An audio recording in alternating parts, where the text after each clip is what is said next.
श्री मेवाराम जैन, श्री मेवाराम जैन,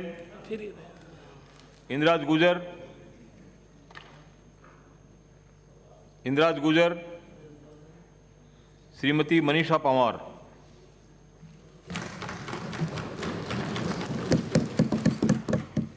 सभापति महोदय,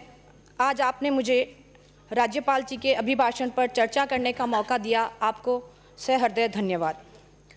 आदरणीय सभापति महोदय, मैं पुरजोर अभिभाषण की प्रति पढ़कर व धरातल पर हो रहे कार्य को देखकर पूरे राजस्थान की जनता को धन्यवाद ज्ञापित करती हूँ कि राजस्थान की सत्ता आपने सुरक्षित हाथों में सौंपी, जिन्होंने विपरीत परिस्थितियों में भी राजस्थान की जनता को कोई तकलीफ नहीं होने दी। जनता की तकलीफ़ों और कठिनाइयों का कार्य कम करने वाले जिन हाथों में राजस्थान का भविष्य निखर रहा है, ऐसी माननीय मुख्यमंत्री जी अशोक जी गहलोत का जितना धन्यवाद करें उतना कम है। अध्यक्ष जी, ऐसी विपरीत परिस्थितियों से राजस्थान प्रदेश भी अछूता नहीं रहा है, लेकिन नियति ने और इस कालखंड के अनुरूप यह हमारे राजस्थान का सौभाग्य रहा कि राजस्थान का नेतृत्व एक कुशल, दक्षतापूर्ण, संवेदनशील एवं बेहतरीन प्रबंधन के धनी माननीय मुख्यमंत्री जी अशोक जी गहलोत के हाथों में है, जिन्होंने भामाशाह, जनप्रतिनिधि, सामाजिक और धार्मिक संस्थाओं के साथ साथ प्रशासनिक, कार्मिक, चाहे वो डॉक्टर्स हो, चाहे वो नर्सिंग हो या अन्य सेवाओं से जुड़े हुए कार्मिक हो, सभी को साथ लेकर राजस्थान की जनता को राहत प्रदान करने का कार्य किया है। उसे संपूर्ण भारतवर्ष में सराहा गया है। आदरणीय सभापति महोदय, माननीय मुख्यमंत्री जी ने दो बातें कही जिसमें कोई भूखा न सोए और प्रदेश में कोई पैदल नहीं चले। दोनों ही कार्य राजस्थान में प्रभावी रूप से किए गए। प्रत्येक जिले में सभी ने प्रत्येक जिले के सभी के आह्वान पर अपना अपना योगदान दिया और किसी भी व्यक्ति को भूखा नहीं सोने दिया और किसी भी व्यक्ति को भूख से मरने नहीं दिया। इस कड़ी में राजस्थान सरकार की एक बहुत महत्वपूर्ण योजना इंदिरा रसोई योजना की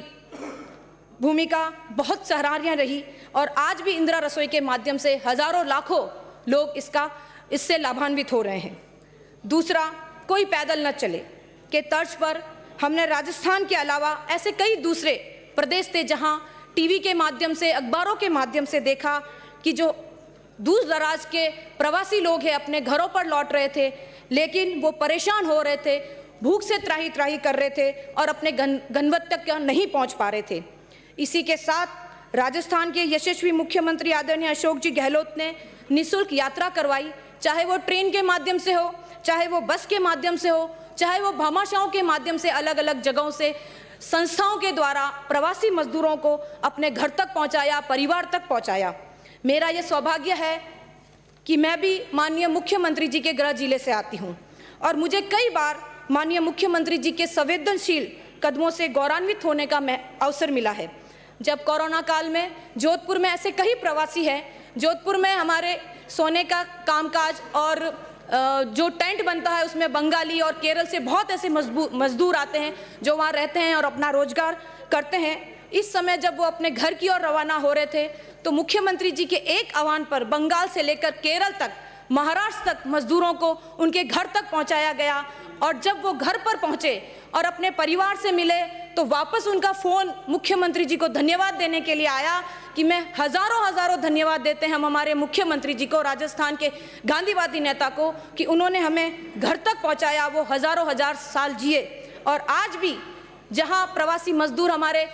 कहीं पर भी जिलों में रह रहे हैं, उनके भी अगर किसी तरह का कोई संकट आया, विभिन्न माध्यमों से उन तक भी आवश्यक सामग्री पहुंचाने का काम हमारे आदरणीय मुख्यमंत्री अशोक जी गहलोत ने किया। आदरणीय सभापति महोदय, इस त्रासदी में हमने बहुत से राज्यों में एवं प्रदेशों में कोविड महामारी से ऑक्सीजन की कमी से लोगों को दम तोड़ते देखा है, लेकिन माननीय मुख्यमंत्री जी के बेहतर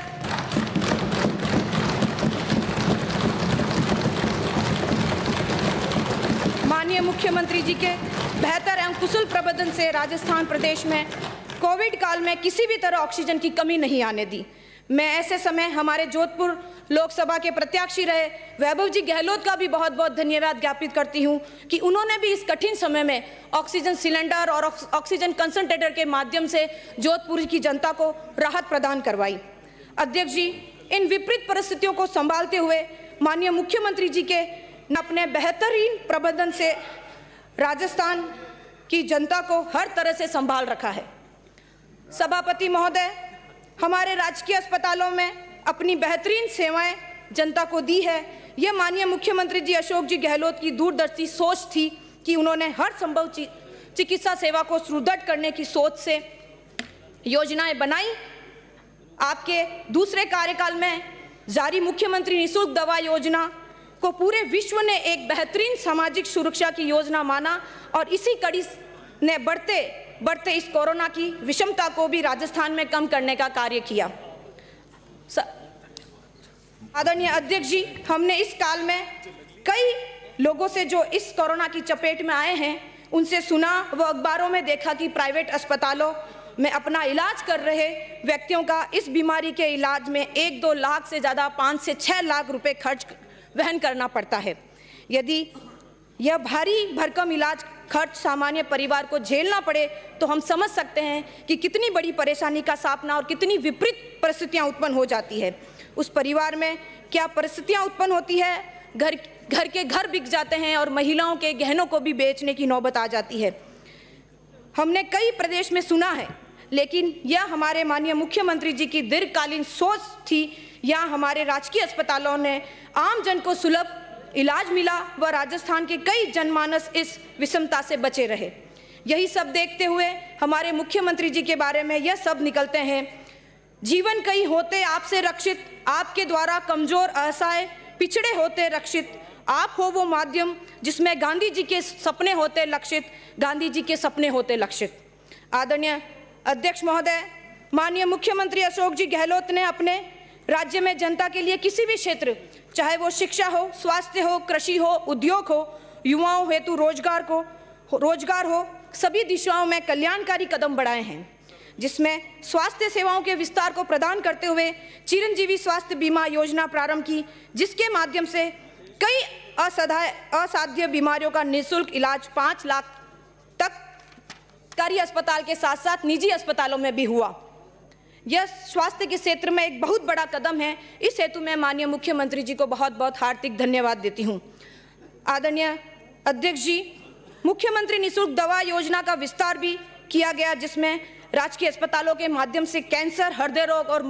मधुमेह, डायबिटीज जैसी बीमारियों का भी जो लोग बोझ झेल रहे हैं उससे उनको बहुत बड़ी राहत मिली है। इसके साथ साथ स्वास्थ्य के क्षेत्र में माननीय मुख्यमंत्री जी गहलोत के प्रयासों से राजस्थान नए आयाम छू रहा है। माननीय मुख्यमंत्री जी के नेतृत्व में हमारे अस्पतालों में आईसीयू बेड हो, ऑक्सीजन प्लांट हो, ऑक्सीजन कंसंट्रेटर हो, अनेकों जांचों हेतु चिकित्सा में सुविधा हो, उपकरण हो, अस्पतालों के विभिन्न भवनों का निर्माण हो, जिले में नए मेडिकल कॉलेज की स्थापना हो, नर्सिंग कॉलेज की स्थापना हो। इसके साथ साथ मेडिकल सेवाएं भी मजबूत हो रही है। आदरणीय अध्यक्ष जी, हमारे जोधपुर में जहां से मैं आती हूं, जहां 3 बड़े अस्पताल हैं, मथुरादास माथुर, महात्मा गांधी और उमेद हॉस्पिटल। ये तीनों ही अस्पताल जोधपुर के अंतर्गत आते हैं। हमारा जोधपुर वासियों का यह सौभाग्य है कि यहाँ माननीय मुख्यमंत्री जी ने जो स्वास्थ्य सेवाओं को उच्चतर बनाया है, जिससे दूर दराज के प्रदेश, मध्य प्रदेश, गुजरात एवं पंजाब से भी सस्ता व सुलभ इलाज की सुविधा लेने यहाँ मरीज आ रहे हैं। एक समय ऐसा भी था जब जोधपुर वासी अपना इलाज करने बाहर जाते थे, और आज कई क्षेत्र में जोधपुर की चिकित्सा सुविधा इतनी सुलभ हो गई है जिसका श्रेय हमारे मुख्यमंत्री जी को जाता है। जोधपुर के अनेक ऐसे क्षेत्र हैं जहां 400 से 500 करोड़ रुपए का व्यय करके, हजारों रुपयों का व्यय करके हमारे चिकित्सा क्षेत्र का कायाकल्प हमारे आदरणीय मुख्यमंत्री जी ने किया है। इसी तरह हम शिक्षा के क्षेत्र में बात करें तो राजस्थान उत्तरोत्तर बढ़ रहा है और हमारे राजकीय विद्यालयों में बेहतर सुविधाएं उपलब्ध कराई जा रही है।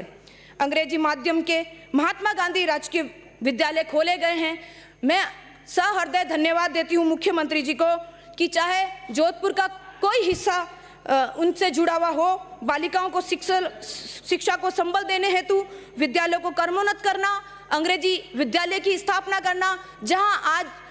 100 और 200 बच्चे पढ़ते थे, वहाँ 1300 से 1500 बच्चे अंग्रेजी मीडियम स्कूल में पढ़ रहे हैं और एक नए नवाचारों के शिक्षण स्तर पर सुधार हो रहा है। चाहे अन्य यूनिवर्सिटियों की स्थापना करनी हो, इसके साथ साथ नवीन कन्या महाविद्यालय खोलने का निर्णय करना हो,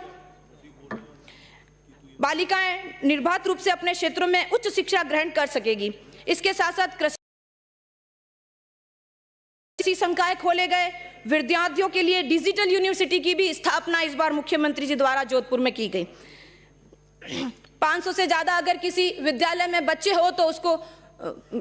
कॉलेज बनाने की भी नियति मुख्यमंत्री जी ने इस बार हमारे बजट में की गई। इसके साथ साथ प्रतियोगी परीक्षाएं, जो कोरोना काल में जिस तरह हाल रहा, उद्योग नहीं रहे, लोगों के पास नौकरियां नहीं रही, लेकिन उस बात को भी ध्यान में रखते हुए मुख्यमंत्री जी ने प्रतियोगी परीक्षाओं के लिए मुख्यमंत्री अनुप्रति कोचिंग योजनाओं के माध्यम से विद्यार्थियों के बढ़ते कदम को न रुक पाए, इसलिए भी उन्होंने एक महत्वपूर्ण कदम उठाया है। इसके साथ साथ मैं आपको ये धन्यवाद देती हूँ कि मुख्यमंत्री की चाहे सड़कों का मामला हो, चाहे वो सीवरेज का मामला हो, चाहे बड़े बड़े सामुदायिक भवन बनाना हो, हर स्तर पर कृषि रोजगारों को लेकर, युवाओं के रोजगारों को लेकर, महिलाओं के सम्मान को लेकर मुख्यमंत्री जी हमेशा आगे रहे हैं और उनके स्वास्थ्य के प्रति हमेशा गंभीर रहे हैं। इसी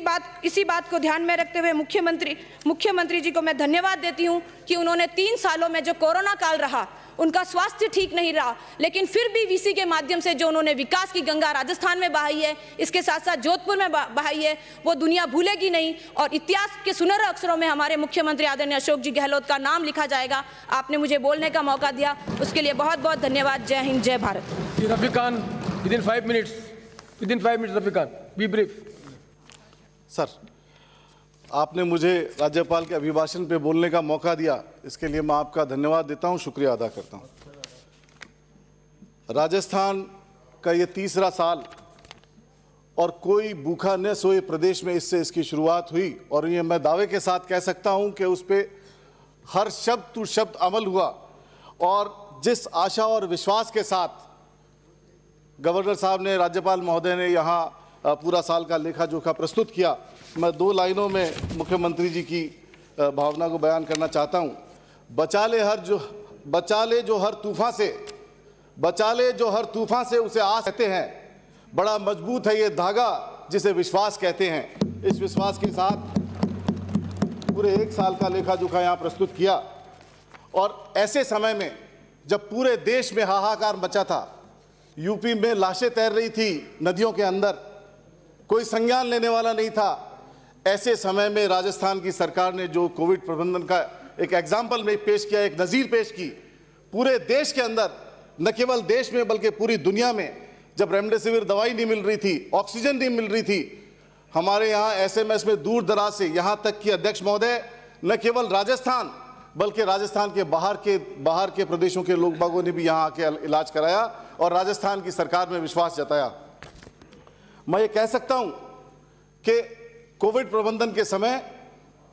हर तरह की सुविधाएं,